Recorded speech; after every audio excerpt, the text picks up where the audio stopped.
ఓం మహాగణాధిపతయే నమః. ఓం గురుభ్యో నమః. ఓం శ్రీమాత్రే నమః.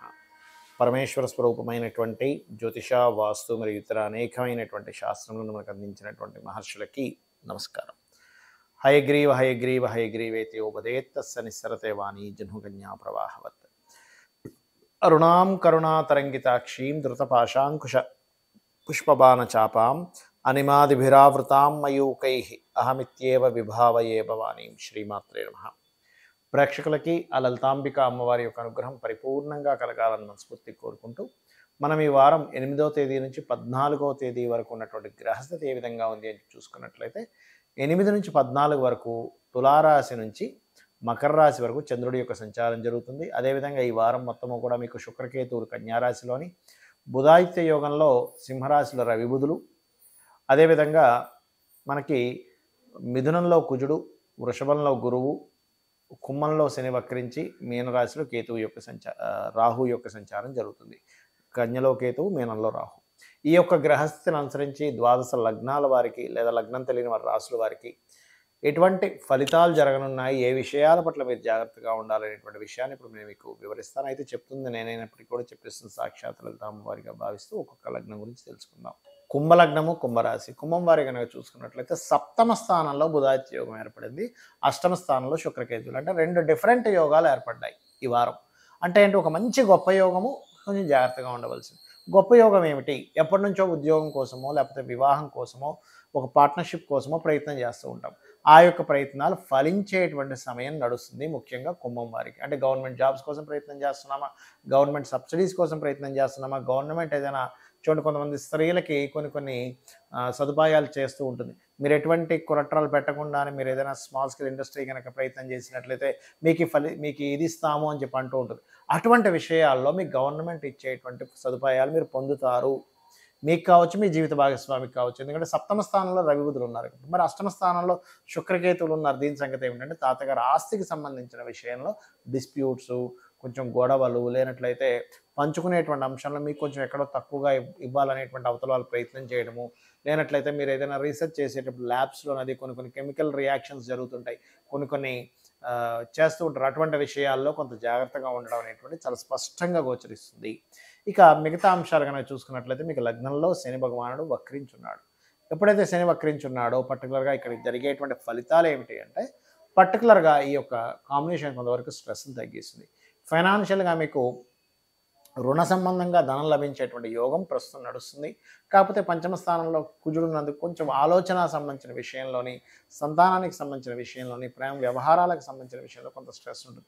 కాకపోతే ప్రేమించిన వారిని వివాహం చేసుకోవడానికి పంచమాధిపతులు సప్తమ స్థానంలో ఉండడం అనేటువంటిది మంచి యోగాన్ని ఇస్తుంది. అందులో ఎటువంటి సందేహం లేదు. మరియు రియల్ ఎస్టేట్ రంగాల్లో ఉండేటువంటి వారికి, ఆర్గానిక్ ఫార్మింగ్ చేసేటువంటి వారికి, రైతులకి తద్వారా కొంతవరకు ధనయోగం అనేటువంటిది ఏర్పడుతుంది. అలాగే కాస్త మీరు వాహనాల మీద వెళ్ళేటప్పుడు కాస్త జాగ్రత్తగా వెళ్ళండి. ఏదైనా లిటిగేషన్ ల్యాండ్స్ ఏమైనా తీసుకుంటున్నారా తెలియకుండా ఇన్నర్గా ఒక్కోసారి మనం చూడండి, ఇవాళ రేపు మనం చూస్తూ ఉన్నాం, ఏదో అక్కడ బఫర్ జోన్స్ అని, వాటర్ అని, లేదా చెరువులు కబ్జా చేసి కట్టేశారని తెలియక మనం ఏదో కొనేసుకుంటాం, వాళ్ళు ఏదో డూప్లికేట్ పేపర్స్ చూపిస్తే. అటువంటి విషయాల్లో ముఖ్యంగా కుంభలగ్నం వారు, కుంభరాశి వారు, ఎందుకంటే చతుర్థ స్థానంలో గురువు ఉన్నప్పటికీ ఆ శుక్రుడు వెళ్ళి కేతువుతో కలిసాడు కాబట్టి ఈ యొక్క విషయాల్లో కాస్త జాగ్రత్తగా ఉండాలి. మీరు ముఖ్యంగా విదేశాలకు వెళ్ళి ఉద్యోగం చేద్దాం అనుకునేటువంటి వారికి అనుకూలంగా ఉంది, లేదని కాదు. కాకపోతే ఇక్కడ ఏమవుతుందంటే 2వ స్థానంలో ధనస్థానంలో రాహు ఉన్నందుకు విదేశీ ధనయోగం ఇస్తాడు. కాకపోతే ఈ 12లోకి శని వెళ్తున్నందుకు, ఆ 12లోకి వెళ్ళినటువంటి శని మీద కుజుడు యొక్క దృష్టి ఉన్నందుకు అది ఎట్లాంటి ఫలితం ఇస్తుంది అంటే, కొంతవరకు ఖర్చుల విషయంలో స్ట్రెస్ని ఇస్తుంది. విదేశాలకు వెళ్ళి అక్కడ కొంత స్ట్రెస్ అవుతూ ఉంటారు. మరి ఆ స్ట్రెస్ తగ్గాలి అంటే నవగ్రహాల్లో ముఖ్యంగా 4 గ్రహాలకు దీపారాధన చేయండి. అందులో ఒకటి శుక్రుడు, 2వది కేతువు, 3వది కుజుడు, 4వది శని భగవానుడి దగ్గర దీపారాధన చేయండి. దీంతోపాటు ఆంజనేయ స్వామి యొక్క స్తోత్ర పఠనము, లక్ష్మీనరసింహ స్వామి యొక్క స్తోత్ర పఠనము, విష్ణు సహస్రనామాలు చేయండి. అన్ని విధాలా బాగుంటుంది. చాలామందికి ఒక సంశయం ఉంది, ఏమిటంటే నేను పూజలు చేస్తున్నాను కానీ పూజలు చేయని వాళ్ళకి కూడా మంచి ఫలితాలు కనిపిస్తున్నాయి, ఎన్ని పూజలు చేసినా నాకు మంచి ఫలితం కనిపించట్లేదు. ఇక్కడ మనం ఒక గొప్ప విషయం తెలుసుకోవాలి. ఏమిటది అంటే, ఇక చిన్న ఎగ్జాంపుల్ చెప్పి నేను మీకు విషయాన్ని అర్థమయ్యేలా చేస్తాను. ఇప్పుడు చూడండి, 2 వ్యక్తులు లోన్ తీసుకున్నారు. ఒక వ్యక్తి ₹1,00,000 లోన్ తీసుకున్నాడు, ఇంకో వ్యక్తి 10 లక్షలు లోన్ తీసుకున్నాడు. ₹1,00,000కి ఈయన ప్రతి నెల 15,000 కట్టేసుకొని క్లియర్ చేసుకున్నాడు ఒక 10 నెలల్లో. ఇంకో వ్యక్తి కూడా ప్రతి నెల 10,000 కడుతున్నాడు. కానీ ఇద్దరికి ఒకటేసారి అప్పు తీరిపోదు. ఈయనకి చూస్తే తీరిపోయిందంటాడు ₹1,00,000 తీసుకున్న వ్యక్తికి. ఈయనకి చూస్తే బాబు ఇంకా నీ యొక్క అప్పు 9,10,000 ఉందంటారు. ఇదేమిటండి ఇద్దరం కట్టాం కదా అంటే, మీరు తీసుకున్న అప్పు ఎక్కువ, ఈయన తీసుకున్న అప్పు తక్కువ. అంటే ఒక పూజ చేసినప్పుడు, లేదా ఒక జపం, ఒక గురువు గారి దగ్గర ఒక మంత్రం తీసుకున్నప్పుడు, లేదా కొన్ని అమావాస్యలో కొన్ని తీసుకుంటూ ఉంటాం, లేదా కొన్నిసార్లు దీక్ష తీసుకుంటూ ఉంటాం. అలాంటప్పుడు ఏమవుతుందంటే, మీరు చేసినటువంటి పూజాది కార్యక్రమాలు ఎంత నిష్టగా చేస్తున్నా మీ యొక్క కర్మ ఇంకా అక్కడ బ్యాలెన్స్ ఉన్నప్పుడు మీకు ఫలితం కొంతే కనిపిస్తూ ఉంటుంది, పూర్తిగా కనబడదు. వీరికి ఎవరికైతే తొందరగా ఫలితం కనబడిందంటే దాని అర్థం ఏమిటంటే పూర్వజన్మ కర్మ కొంతే ఉంది. ఈ కొంత కర్మ ఈ దేవతా అనుగ్రహాన్ని జపం చేసుకోవడం ద్వారానో పూజో వ్రతమో చేయడం ద్వారా తొందరగా అయిపోయింది అక్కడ. అంటే అప్పు తీరిపోయినట్టుగా. అప్పు తీరిపోయినప్పుడు ఏమవుతుంది, అప్పువాడు మన ఇంటికి రాడు. ఇది మీరు కట్టాలంటే బ్యాలెన్స్ ఎంత ఉంది అని చెప్పడు. ఆ రకంగా ఇది మీరు మొట్టమొదటిగా ఇది మీరు అర్థం చేసుకోండి. రెండవది, రాంగ్గా మనకి హెల్త్ ఇష్యూ వచ్చినప్పుడు రాంగ్ ట్యాబ్లెట్ వేసుకున్నట్టుగానే మనకి ఏదైనా ప్రాబ్లం వచ్చినప్పుడు ఒకటి ఉంటే ఇంకోటి చేస్తూ ఉంటాం. అంటే ఎలాగా అంటే ఏమండి మరి అవి చేసుకుంటే వేరే ఫలితం రాదా అంటే దానికి వేరే ఫలితం వస్తుంది. అంటే ఎలాగా, చిన్న ఎగ్జాంపుల్ చెప్తాను చూడండి. మనకు తలనొప్పి వచ్చింది, మనం వెళ్ళి తలనొప్పి వచ్చింది హాస్పిటల్కి వెళ్ళాము, లేకపోతే మెడికల్ షాప్కి వెళ్ళాము, ఈనో తీసుకున్నాం, వేసేసుకున్నాం, తగ్గుతుందా? అస్సలు తగ్గదు. లేదా తలనొప్పి వచ్చింది, జ్వరం ట్యాబ్లెట్ వేసుకున్నాము, వేసేసుకున్నాం, తగ్గదు. B12 పెంచేటువంటి ట్యాబ్లెట్ వేసుకున్నాం, తగ్గదు తలనొప్పి. ఏం వేసుకుంటే తగ్గుతుంది? శారిడాన్ లేదా జండు బామ్ రాసుకోవాలి, లేదా ఎవరితోనైనా తలని కాస్త మసాజ్ చేయించుకోవాలి. ఇవేవీ కాకుండా మనం ఏదో చేస్తే దాని రిజల్ట్ రాదు. అలాగే అందరూ చేసే మిస్టేక్ ఏంటంటే, మీకు వివాహ సంబంధించిన విషయంలో ఇబ్బంది ఉంది అనుకుందాం, కాసేపు వివాహం కుదరట్లేదు అనుకుందాం. సప్తమాధిపతి ఎవరు, 12వ అధిపతి ఎవరు, మహాదశ ఏం నడుస్తుంది, ఏ మహాదశ దీనికి వ్యతిరేకిస్తుంది, దానికి సంబంధించిన దానము, దానికి సంబంధించిన అధిష్టాన దేవతను చేసుకోవాలి. అంతేగాని ఏదో చేసేసామండి, మేము ఫలానా ఆ పూజ చేసేసాం, ఈ సుదర్శన హోమం చేసాం, రావట్లేదు. ఎందుకు వస్తుంది ఒక్కసారి ఆలోచించండి. మీకు బ్యాంకులోకి వెళ్ళి మీ చెక్కు పాస్ అవ్వాలి, మీ చెక్కు ఇచ్చి డబ్బులు రావాలి. అప్పుడు ఏం చేస్తారు? మీరు కౌంటర్కి వెళ్ళి ఆ కౌంటర్లో ఉన్నటువంటి వ్యక్తికి ఆ చెక్కుని ఇస్తారు. ఇచ్చినప్పుడు ఆ వ్యక్తి తీసుకొని ఓకే ఇందులో బ్యాలెన్స్ ఉంది, మీరు ఈ డబ్బులు తీసుకోండి అని ఇస్తాడు. అంతేగాని మీరు వెళ్ళి బయట ఒక వాచ్మ్యాన్ ఉన్నాడంటే అక్కడ గన్ పట్టుకొని కూర్చున్నాడు, సెక్యూరిటీ పర్సన్, ఆయనకి చెక్ ఇచ్చాను, నాకు డబ్బులు ఇవ్వలేదు. ఆయన ఇవ్వడం ఎందుకు ఇస్తాడు? ఆయన పని కాదు అది. లేదా లోపలికి వెళ్ళిపోయి అకౌంట్ సెక్షన్లో ఉండేటువంటి ఎవరికి నేను చెక్ ఇచ్చాను, అవ్వలేదు, ఆయన ఇవ్వడు.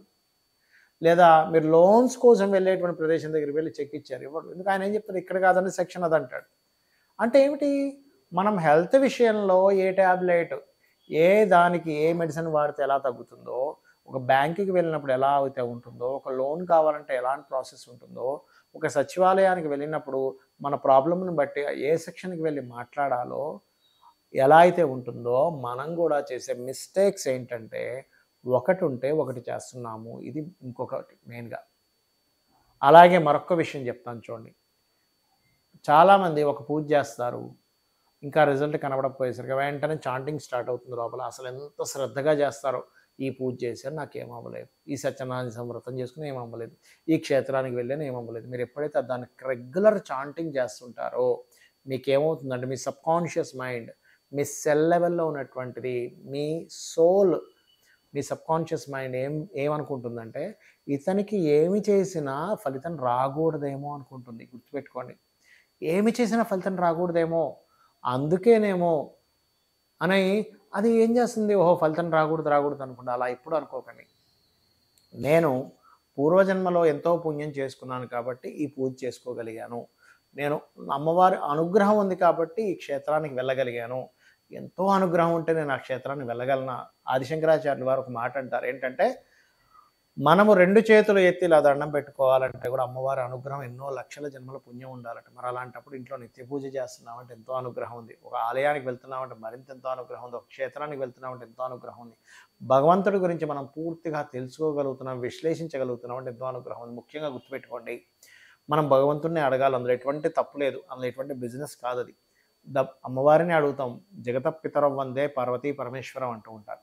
మరి అది కేవలం మన కోరికలు తీర్చుకోవడానికి మాత్రమే కాకుండా విశ్లేషణ చేయండి. భగవంతుడు అంటే ఎవరు, అమ్మవారి స్వరూపం ఏంటి, ఆ శక్తి స్వరూపం ఎవరు, ఆ ఈశ్వరుడు ఎవరు, విష్ణువు ఎవరు, వ్యాపించిన వాడు విష్ణువు, ఈ నడుపుతున్నవాడు విష్ణువు, అందులో ఉండేటువంటి శక్తి అమ్మవారు.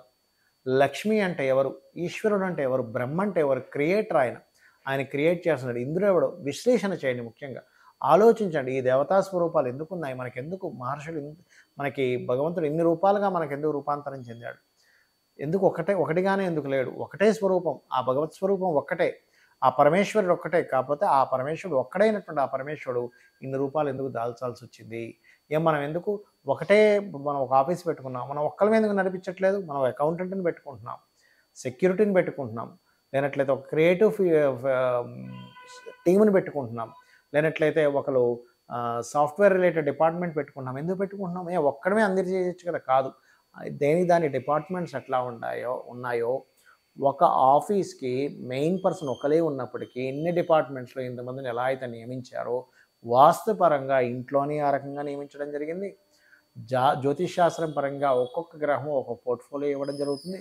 దేవతల పరంగా భగవంతుడు ఒక్కొక్క దానికి, అగ్నికి, వాయువుకి, జలానికి, రకరకాల దేవతలకి ఆ యొక్క శక్తుల్ని ఇవ్వడం జరిగింది, ఆ శక్తులతో నడిపించడం జరిగింది అనేటువంటి సత్యాన్వేషణ మనకి ఎప్పుడైతే జరుగుతుందో మనం చాలా ఆనందంగా ఉంటాం. ఈ విశ్వంలో ఉన్నది ఆనందం మాత్రమే, దుఃఖాన్ని మనం తెచ్చుకుంటున్నాం అనే విషయాన్ని మనం తెలుసుకోవాలి.